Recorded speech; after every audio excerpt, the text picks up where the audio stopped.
Hey, welcome to the Vault Podcast. We are your car culture cultivators. I'm Sean, and of course, we're joined today with Vijay. Hey, how's it going? And Joe, how's it going, everybody? What's up, gentlemen?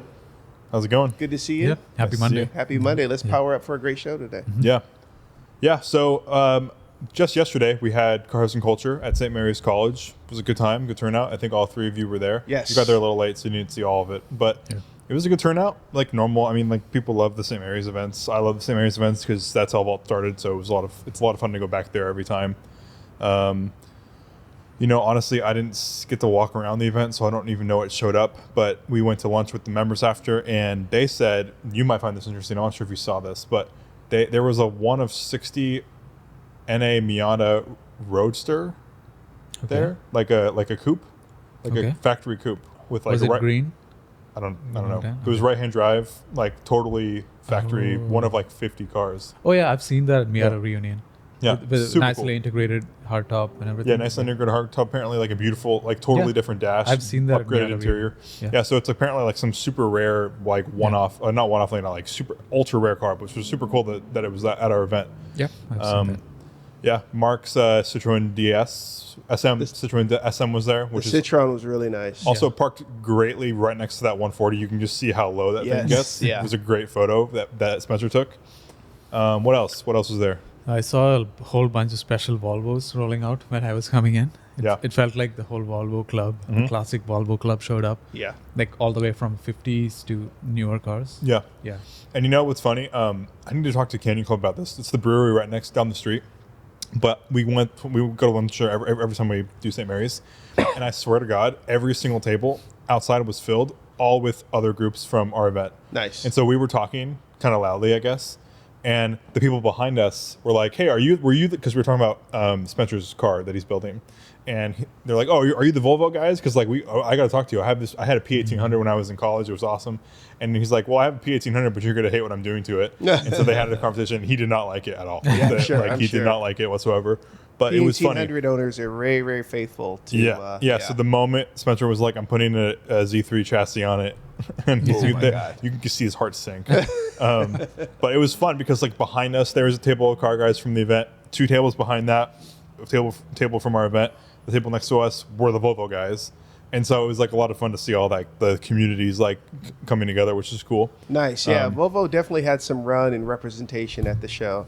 I think what's cool again about the St. Mary's show is, I mean, we always get like quite a diverse selection of cars, but St. Mary's probably more the extreme because we get, I mean, imports, we get classic European, of course, classic American, but then we also get the super and the hypercars that also come out too. Yeah, a little bit of everything. Yeah, it's a cool and everybody's super respectful of, everybody's, kind of what they're into, and then you find a lot of the guys, even though the cars aren't the same, is they have a lot of similar interests when it comes to, what they're passionate about. So For sure. yeah, That's a really nice location, really. yeah, Clean and beautiful at the spot, like easy to get to. yeah. Yeah, people really enjoy coming out there. When you Yeah. talk about some of the photo shooting opportunities around St. Mary's, I mean, not only is the campus beautiful, but the drive coming in and out is, some of the best in the Bay Area. Yeah. And so if you've never been to St. Mary's, it's actually a nice treat to go and explore it. Yeah. And you'd be surprised. Some of the photo ops, like as someone that went to school there, like I know photo ops that no one else would think that are photo ops, because you can drive.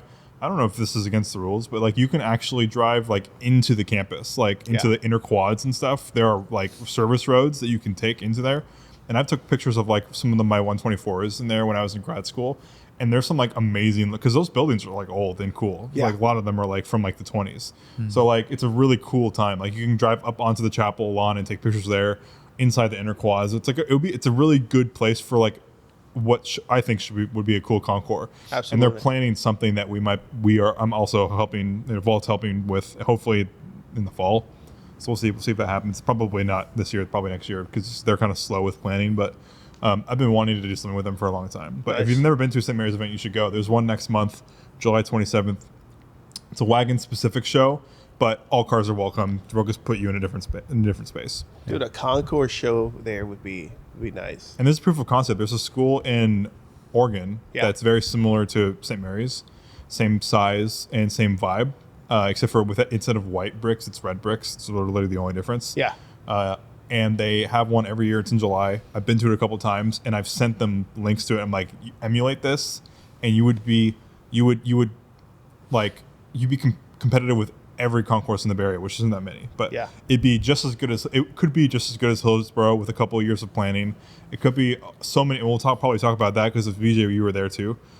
So it's a spot, and if they were willing to put some time and effort into it, it would be a really cool venue. So hopefully, I mean, I'm really pushing them to do it, and they're finally starting to, like, after like 5 years. Every year we talk about this. Nice. After 5 years of pushing them, I think they're finally starting to be like, yeah, this is a good idea. We should do this. So, fingers crossed. I have a question for you after this weekend.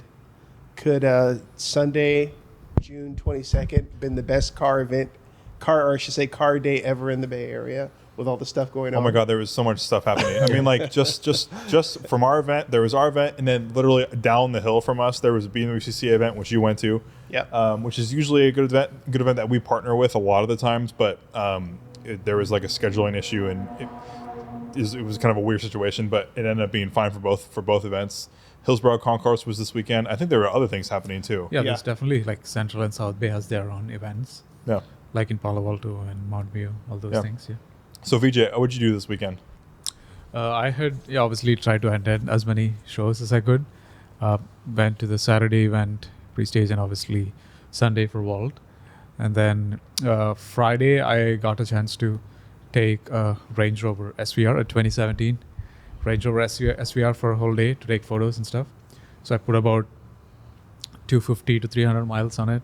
And this is the SVR with the 5-liter supercharged Jaguar V8. I think it's over 500 horsepower. So it just like defies physics. Yeah. It's not just like a SUV with like a big ass engine. It handles like shockingly well in dynamic mode. And I was doing like certain corners at like 80, 90 miles an hour towards the end of Allegedly. 84. And the car was just like planted, not even rolling. It was staying flat. And I was like, how can like such a massive, I don't know, 5,000 or 6,000 pound SUV do this? And Range Rover, like, it's such a crazy sleeper. Like it could probably keep up with some sports cars on, fairly medium to high speed back roads. It's pretty crazy. But yeah, obviously when it gets too tight, the car's too big for it. But yeah, it was physics defined. It was like absolutely astonishing. And you could use the valves to turn on and off the exhaust.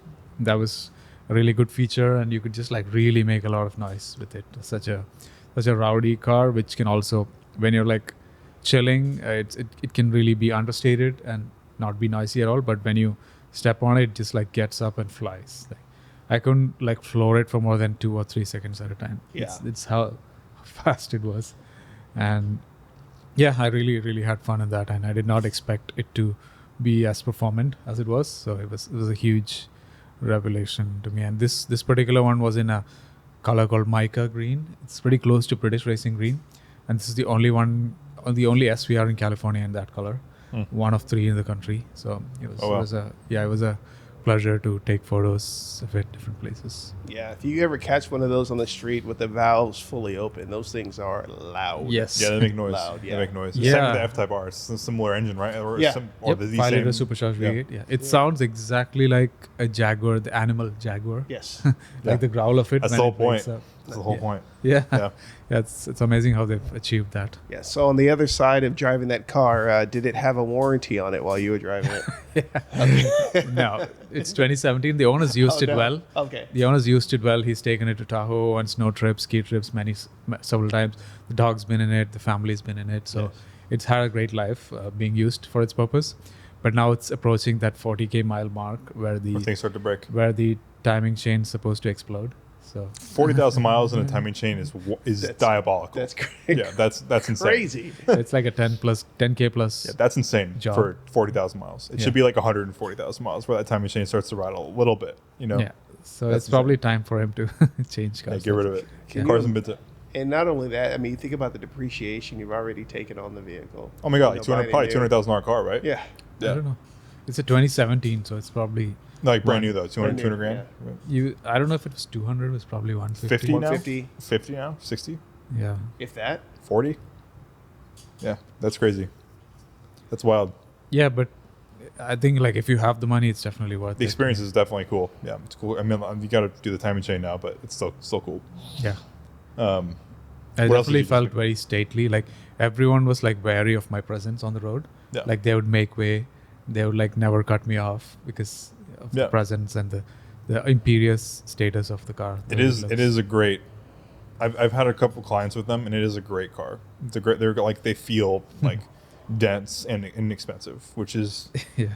impressive because not a lot of expensive SUVs feel dense and expensive these days. They kind of still feel tinny. Yeah. That one feels like high quality, especially coming from like that brand, which is like not known for quality right now. You know, Yeah, it was very tight. Yeah. Yeah, it felt very tight. No rattles, nothing. It was good. good, Yeah. great. Yeah. What else do you have going on this weekend? On Saturday, on Saturday I got a 1966 911 for a whole day again. And that was from a collector in South San Francisco. So he just tossed me the keys and said, have fun and take some photos. So I again put 260 miles on that car on that day. Drove all the way to, Pescadero and all of the beaches there. And then drove back up north to Point Reyes to take some really cool photos with our friend Aljed. So this car, like I took it, I picked it up in South San Francisco, and within the first 10 feet of driving it, I realized how special it felt. Yeah. And why Porsche is what it is today, because from their very first attempt, this is like one of the first 2 or 3 years of Porsche, Mhm. right? I think they started in 1964 with the 911. Yep. So yeah, it was just so special. The whole philosophy of the car was like clear to me in the first 10 feet of moving forward. Manual steering, like Is this the earliest 911 you've been in? Yeah. No. Well, So- obviously it makes sense. Yeah, all manual steering. There is no plastic inside anywhere. Yep. It's all wood, metal, or leather. It all feels like perfectly tight and put together, and view outside is amazing. And the car's tires are like 155 or 165. I have to get in one of these cars. I haven't really driven a 911 period at full tilt ever. Yeah, this one is almost like showroom condition good.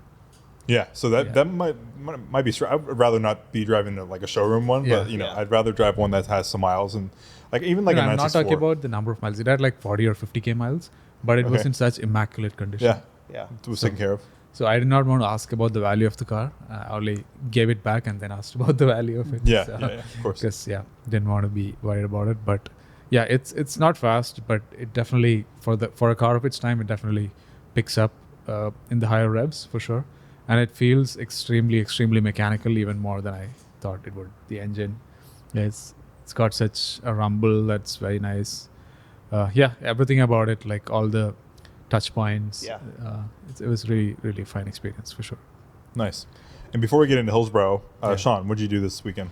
So obviously had a good time at the Valt show. Went to the BMW show brought out by or sponsored by our local CCA.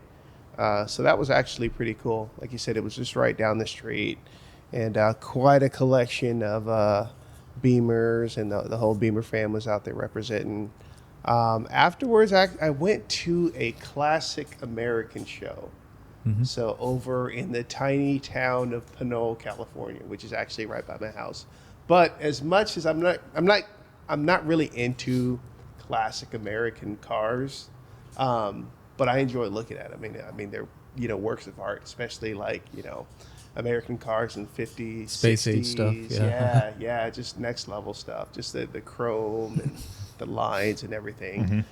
So it was actually pretty cool. A lot of cars out, a lot of people out. So got to hang out there. I wanted to go to Hillsburg, but it was 3 shows was enough. And it's a drive at, And it's a that drive. point. Yeah, from Yeah. Pinole, it's a far drive. away. Yeah. So, but one day I do want to go, or one year I do want to go to the Hillsburg concourse. Yeah, I haven't been yet, and I would It like always to. seems to fall on every time we do a show. Yeah, it's just that's my fault. I don't Yeah. ever pay attention to the dates. I just pick dates I think would be fun, Yeah. and it ends up always for the past 5 years in a row always falling on that same day. So I Yeah. got to maybe But actually. it's also kind of okay because our show is over when that starts. Yeah. Yeah. So we are, Yeah, it doesn't seem like it was affected at all. I mean, even like the BMW CCA Cars and Coffee, Yeah. every single one of those cars was at our event and Yeah. then left at like 10:30, 11 Yeah. and went to that one. And Hillsborough is on till 4 p.m. So, Yeah. so Yeah. you can still catch up. Yeah, it's a good, it's a if timing works out right, that's perfect for if a you're car not enthusiast. showing a car, then you can do all these. Yeah, and honestly, like showing a car is like not that great anyway. So like, I mean, you have to stay there the whole time. I don't know. It's not really a thing that I like. But speaking of American cars, today I got to detail a 1958 Cadillac Broman Fleetwood, whatever, like the typical, Nice. like all the millions of names. Would you have an old pimp in there? No. So this guy's father started this like really well-known music label called Pure Music. Okay. And this car has been sitting in a storage warehouse ever since that guy died. It's being caretaken by his son now, which is the I think current CEO of the music label, or is associated with the music label somehow. Nice. So it's been a long process. It's going through the bring a trailer pipeline right now, getting prepped and ready to go. Kevin's taking photos of it tomorrow, but it showed up at my shop today on a trailer, covered in like a thick layer of like definitely years worth of dust. Parts off, the air cleaner was off of the car. He told me it started off of like a whatever it's called, like starter fluid, and the parts, like there's parts all over the place. So I was very I was like, I'm not gonna be able to get this thing ready for Kevin, because like I don't want to like touch any of these parts. I don't know if I'm gonna do the right. It's from the 50s. I don't know how to touch any of this stuff. Sure. But I detailed it, made it look really good. I'll show you a picture of what the car I detailed was white, but this is the vibe just for the viewers at home. It's funny that there's one on Cars Rig Trailer right now. Nice. But this is the car. Imagine it's white. Wait for the photos to load. But this was just it's an era of America that just like devours everything around it. Oh, yeah. Like this car, That's a great looking car. the technology in this thing is next level. So it has power brakes. It has the locks aren't power locks or vacuum locks, but they like when you put the car in drive, the car locks itself. It's like from the 50s. It's insane. And like it has soft close. It has like a soft closed trunk that works. It's like the vibe is just so. It has silk interior. Like it's beautiful. There's Looks way like too many it's- photos. This was out of the Hilton family, it looks like, or this particular one I see. Yeah. So this I think these are like hyper expensive back in the day. Yeah. Yeah. I don't know So too these much. are like the Rolls Royces of. They really are, and they feel like it inside. And just a pro tip: 500 photos is too many for like as someone who writes auctions now. No one will look through 500 photos. No. 100 is enough. Anyway, that's just aside. I thought they want like 150. Yeah, 100 to 150 is enough. Anything else is excessive. But like I don't know, these cars are beautiful, and I'm not really like that into American stuff per se, but like this I can get behind because Yeah. it harkens back to like a period of time where America was on fire. Yeah, it looks You like know? the car was made when everyone was ambitious and very positive Yeah. about the future. Yeah, the world was. So this like so look at this Detail, interior. everything. Yeah. Yeah. So like the one I detailed had plastic wrap Wow. over it, but same thing. Like just like gorgeous. Like everything in this like- car is gorgeous. Decadent. Yeah, really is. And it was purchased by the founder of Piers Music as a birthday gift for his wife. So it's a Wow. cool story. Birthday gift. Yeah, Right. but the cars are not appreciated anymore. Like these are kind of aging out, Yeah. as some would say. What's that Um, black pointy thing? Was that What's the black pointy thing on the grill? here? Yeah. I think that's just a style to make it look like a jet.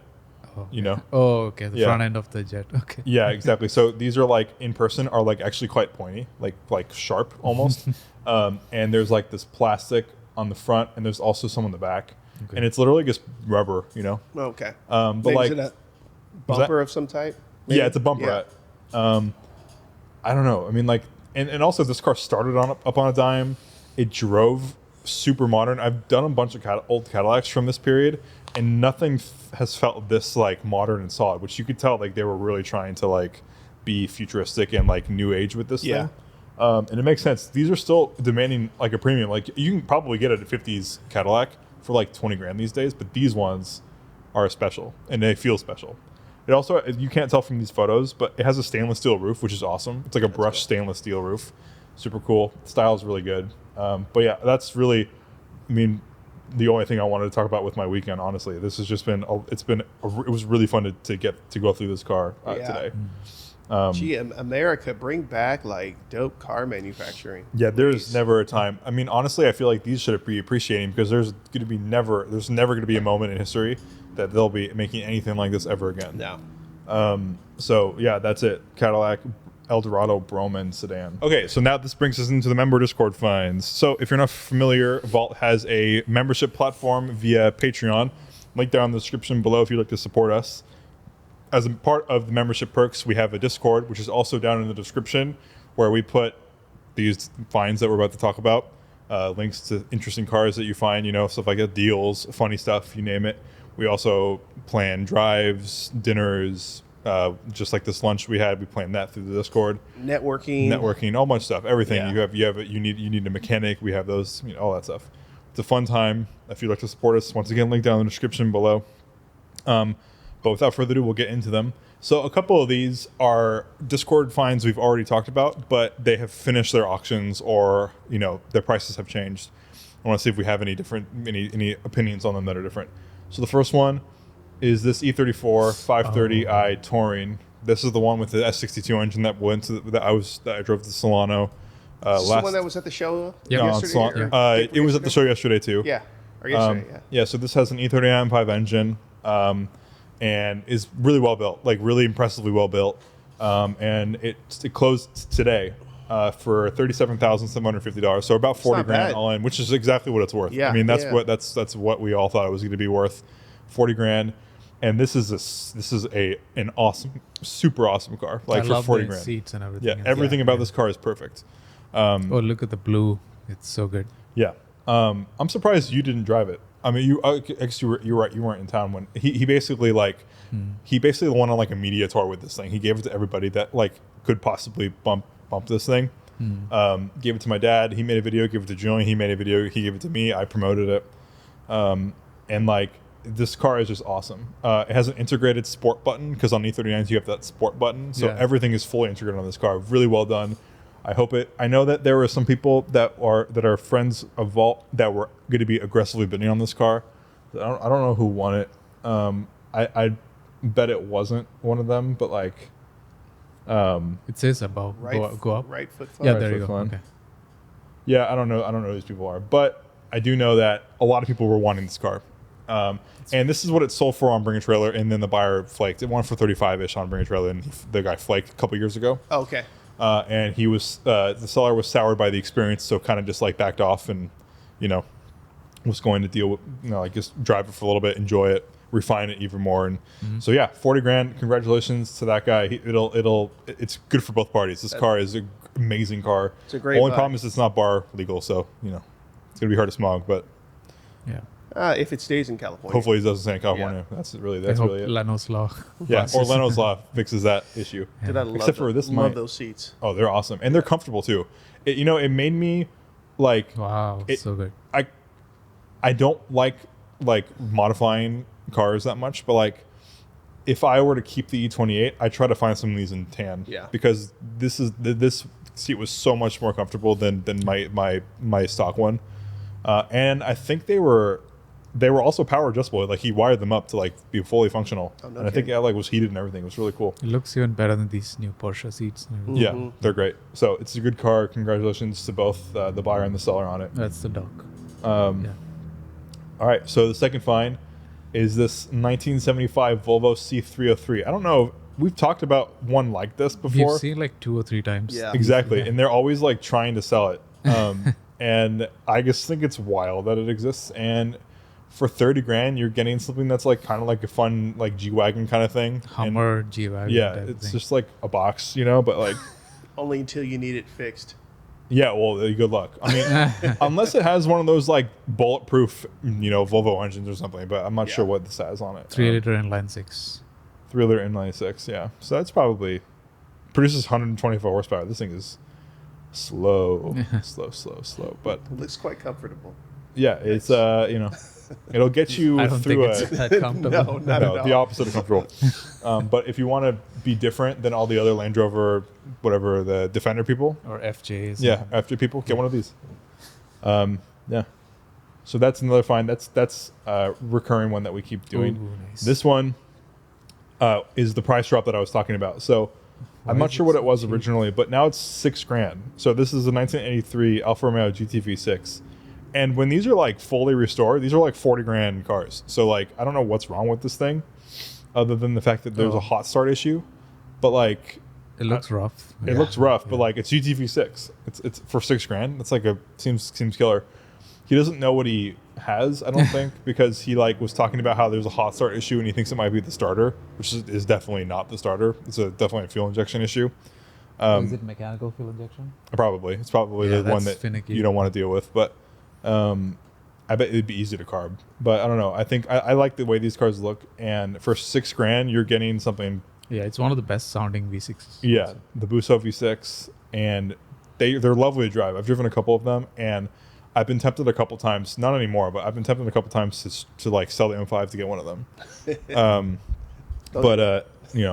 I need to be perfect, but not anymore. I'm kind of into the M5 now, but yeah, that's that.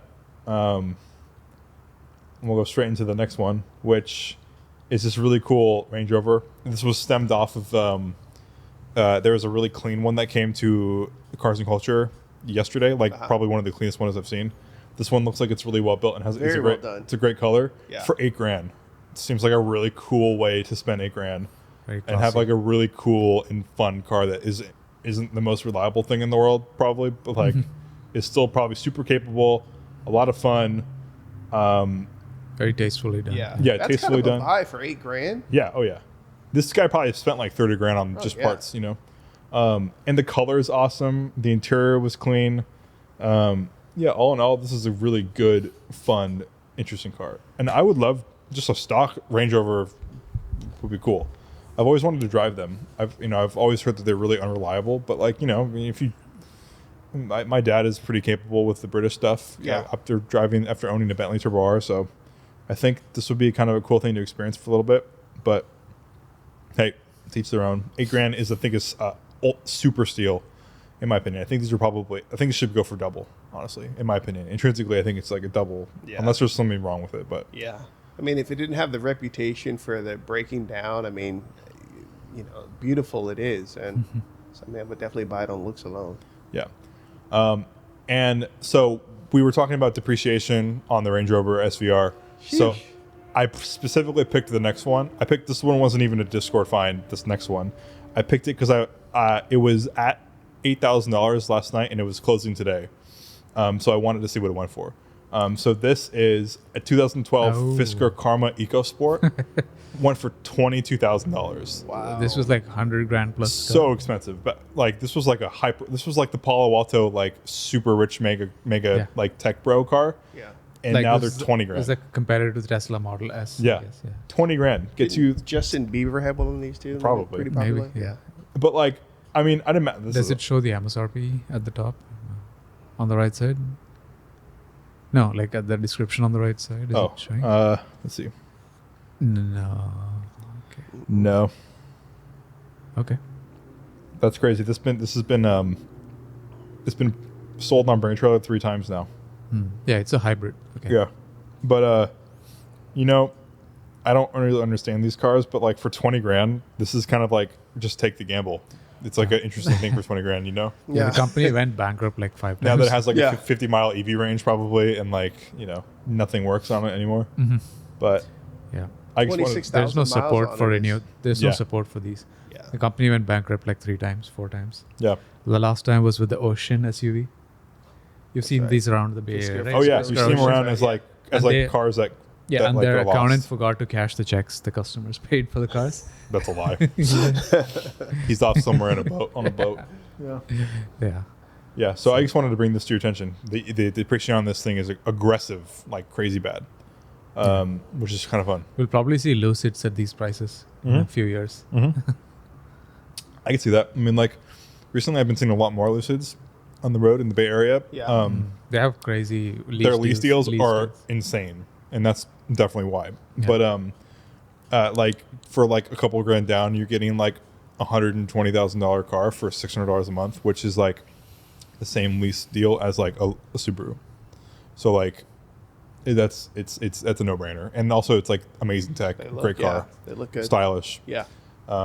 Yeah, but I am curious to see what these Lucids end up selling for on the secondhand market soon, because there aren't really much out there right now, but they will come when the new one comes out and then people want the new one, or if they go bankrupt, which they're funded by Saudis, They so have like infinite yeah, they have waste money. infinite money right now, but Ooh. you know, so yeah, those are the marketplace finds. As always, most of these remember to score finds. That last one was I just wanted to shout it out because I just wanted to see what it went for. Because it was such an expensive car back when they were new. But once again, link down in the description below if you'd like to become a member and add to these Discord finds. Join us. Yeah, it's a fun time. You know, we do this, you know, every week. We have things all the time. So yeah, that's it. That brings us straight into the main topic, which is AI in cars. So I'm just going to read what I wrote because I think it makes sense. So I keep seeing more and more semi-realistic videos that were generated by AI. It was this whole topic was stemmed off of the video that you sent us, which is a funny video. But I was like, honestly, I can still tell the difference, you know, that these are AI generated. Yeah. But like the lines keep getting closer and closer, you know, and you can ask AI to make a film of someone driving a car safely down a busy and dangerous highway, probably, and they're going to make a video of it doing that. And in my opinion, this kind of seems like like driving in real life wouldn't be different for an AI. Like if an AI is creating a video of itself driving, like creating a video of a car driving safely down a highway, what's to say that the AI can't actually be driving down the highway safely if they're thinking the same thing? Wait, you know? Did you just break the sixth wall? What was that? I don't know. Maybe I just gave AI a sentience. If you can dream it, you can do it. Yeah. It's like that. So I don't know. I just feel like if they're able to make the video of an AI of a person driving safely down a really like aggressive and dangerous highway, I feel like AI could possibly drive down a real road safely. Yeah, you they know? are doing it. Yeah. Yeah. Waymo's doing it. Yeah, but you know, like for system. real, like there's like no human, like with no human interaction, you know, because I know they have those checks and stuff where they can push a button and turn things yeah, off. they can have an override Yeah. in terms of edge cases. So Yeah. we're asking the question that everyone's been asking for like 5 years, but do we, if we really truly see driverless cars in our lifetime without people with override buttons, what is that going to mean for the car hobby? And you know, like once there's a proof of concept of a truly driverless technology, so like a Waymo that has no interference for humans at all, and never like there isn't even like a spot where humans can interfere. It's just a car that drives you places. What does that do for? What does that mean for the hobby and for car people driving in general? Yeah. Like, does that will the next generation of people be able to enjoy cars as an enthusiast thing, or will car driving go the same way as like the Vikings did, which is basically just now an idea that how people used to live, like barbarian lifestyles and stuff that just straight up do not exist anymore? Will driving be similar to that, where driving just does not exist by humans anymore, or is there always going to be some sort of thing that keeps us going for driving? I mean, I certainly think that we'll get to a point as a society where cars and car culture may become less as exciting as it is today, especially how fast cars and automation are advancing. I mean, really, there's such better cars out there that especially all the new stuff that we hate is far superior than anything that we drive, right? Mm-hmm. Because Yeah. they're just so good, right? Objectively better. Yeah, objectively better. But what I mean is just functional wise, Safety, function, exactly, efficiency. exactly, emissions. A to B, Yeah. right? But everything in between, we talked about the look, the feel. Obviously, you don't get that from new cars. But this generation, I think, this generation now, what is it, Generation Z, Gen Z, And Yeah. and Gen even Alpha. after Yeah. these newer that'll come afterwards. That won't have the feeling of that hydraulic feeling or that manual feeling that they'll get in cars. I think they'll eventually just kind of go by the wayside. Yeah. I think in terms of enthusiasm surrounding cars, it's becoming less and less affordable because of the growing gap between income for people and the prices of things. Yeah. It's like the huge disparity that's been growing since the 1980s. Yeah. Like, incomes are not growing as fast as like how things are getting more expensive, and like the top class is getting more rich.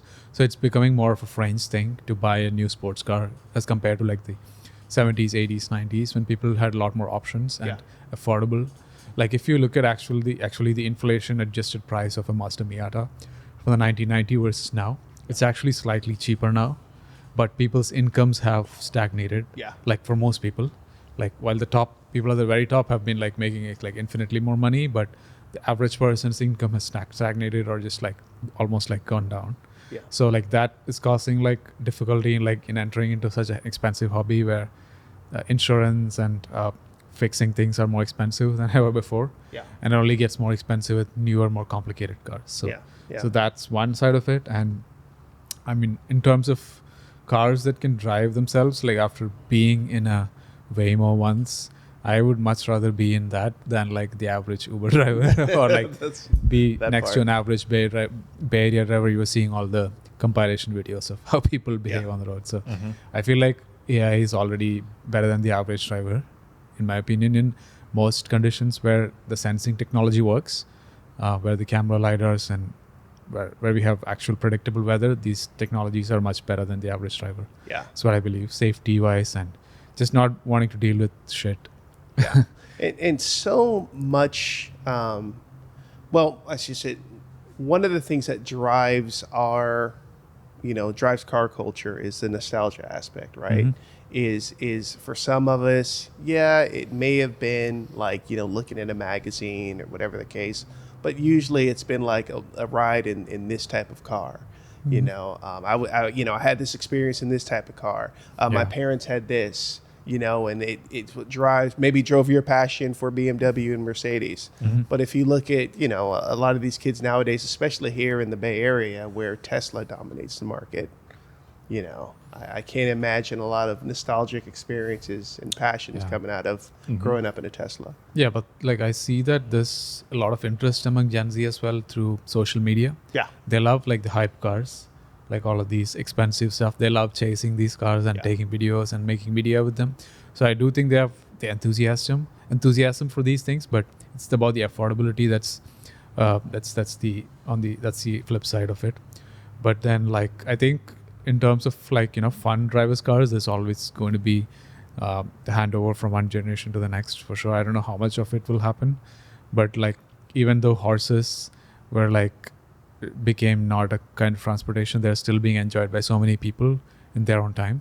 So like even manual or like completely analog cars would still be enjoyed like that in their own way, even if it's like less mainstream for sure. I think it seems to be more of the old heads now driving the manuals, and old heads not meaning just older people, but really kind of the older, like I like classic cars, we're driving the manuals, but you wonder I think like people who are currently into that hobby have the responsibility of sharing it with newer people, so that they get to experience how special that it is. Like teach them how to drive manuals, or like just give them rides in your cars and just let them explore things. I mean, I have a cousin who's like not really in super. He's just got he's getting his license right now. He's not super into cars, but like expresses he wants to be into cars. He saw a Nissan POW and we got very excited about it, and he's like, because he's like a little taller. He's like taller than me. And he's like, do you think I could fit in this? And I'm like, I don't really know. I've never been in a Nissan POW. They're bigger on the K-car scale, but like, who knows? And he wants to learn how to drive stick.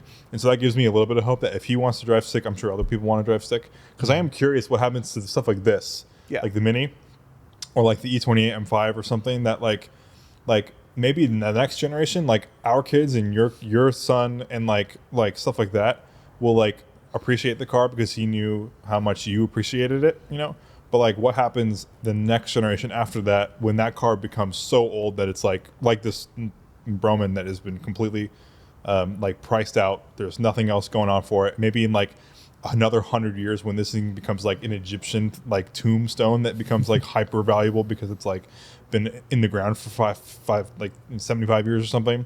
But like I don't know what. I mean, I'm curious. I really am curious. Like, if the car hobby ends with the next generation, not us, but the next generation of people, like by like 2150 the year, like if that starts to like kind of like end like the enthusiast car market, Yeah. because like autonomous everything exists and like Yeah. we don't need driving, and like yeah, horses are like enjoyed and probably will still be enjoyed in 2150, I'm assuming, but like to enjoy a car you need so much more space, and Yeah. and that's so much more expensive. So will there be like This track parcels base. of tracks like Just well track like base. so yeah, so then that destroys a whole section of the market, like 90% of the market, you know, because there's only like a small amount of cars that actually, or enthusiasts actually want to drive on the track. They just want to experience the manual and the smells and the sounds and stuff. So Yeah. I'm curious. I mean, comment down below what you think, but I really do think that like if autonomous driving continues to go the way it's going and it really becomes fully autonomous with no human intervention, no buttons, that like no turn off buttons, like just like the robot you push on your app and it shows up and it drives you somewhere and then you go away and Yeah. you spend $3 or something. Yeah, Yeah. that's real. That's Yeah, right now. it's Yeah. crazy. So if that gets a little bit better, you know, Yeah. like I don't know. I mean, their cars become not necessary, and so like what happens to the whole economy? The whole Yeah. there's such a huge economy around it, you know. Yeah. Yeah. You know, like you said, with you know, with AI, you know, coming to cars, and with like even with cars now, it's like speed, right? Speed doesn't even matter. Top speed means nothing. 0 to 60 really means nothing. I mean, it's a Not bragging anymore. point, but it's kind of a stupid bragging point because everything is faster than what you can possibly do on the road. Mhm. You know, so Yeah. Yeah. I mean, I don't know. I think. I mean, it won't happen in my lifetime, so I guess it doesn't matter that much. we but- won't have to worry about Yeah. it. Yeah. Yeah, it's crazy. It's crazy. Comment down below what you guys think. If is there hope for the automotive hobby in the future, or is it just going to go the way of everything else? I guess that Yeah. outdates itself. Well, Which thank I'm sure. goodness for those manufacturers still building manual transmissions, because You know what? Yeah, you know that's I got to drive Jarrett's. It's the Toyota, so GT8 GR86. GR86. Yeah. which is it's an automatic because this car is an automatic, but like that gave me that it was exciting. It was an exciting car to drive, even with the automatic, and it made me like I could totally because I'm like I said, I always want that 986 Boxster experience for $5,000. It's a great 200 horsepower, fun and interesting car to drive on back roads without getting in trouble because of this how slow it is. The GT or GR86 with a 6-speed, I bet is like a more reliable and just as fun version of that car. Yeah. Yeah. And it really made me want one. I'm It's like, actually more fun. yeah. It's very Yeah, tail exactly. happy. This is more capable. But like I kind of and you got to drive one this weekend, and I remember that one very fondly. I remember the the stickers he applied on the sides were fun. But I would love one of those cars. I do. I mean, I don't think I don't have a use case for it because like I don't want to buy like a 2-seater sports car and like have to like if I'm driving it and like need more than 2 people and I don't know, just it's hard to justify Yeah. the purchase, but I really really want one so badly. Like I've been wanting one since they came out, the GR or something, not the other one, but the new one that has a more simple, kind of more feminine styling, in my opinion, is much more sleek. And it's really actually practical. You can put 4 tires. If you put the, 4 between tires, 4 tires in the 230 horsepower is the 230 horsepower is the perfect amount of power for a Yeah. 2-seater sports backroads car. It's like Yeah. Miata fun, Yeah. but practical. You can actually have it as your only car. Yeah. There's a lot of storage. Maybe one in day. there. Maybe like in a couple years, I'll get one of these. Maybe it'll be like a midlife crisis moment Yeah. where I like buy like a. even It's though- so fun. Yeah. I need to drive a manual now because I thought I was going to hate the automatic, but even the automatic was exciting. Obviously the manual's going to be better. So yeah, that's just an aside. I love those cars. Nice.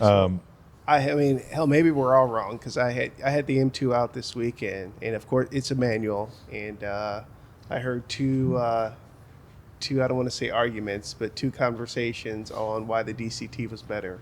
So maybe we're the crazy ones.